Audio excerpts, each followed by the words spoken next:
Welcome, today we're going to show you how to recover deleted photos from the locked folder. First, if we actually open any photo from here and we click on the three dots and move it to the locked folder, hit on move. Now you can't actually see this photo unless you click on the locked folder. So now you need to just verify yourself.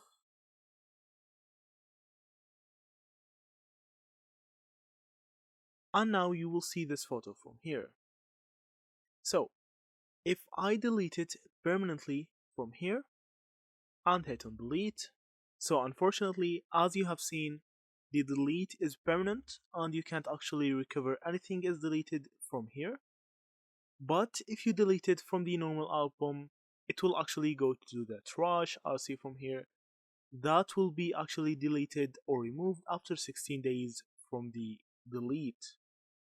But if you delete it from the logged folder, it will be permanently deleted. It won't go to the trash. Don't delete anything from logged folder. You can just try to move it back and then delete it because it will be permanent and you can't actually think it back. So that's it. Thank you for watching and see you in the next videos.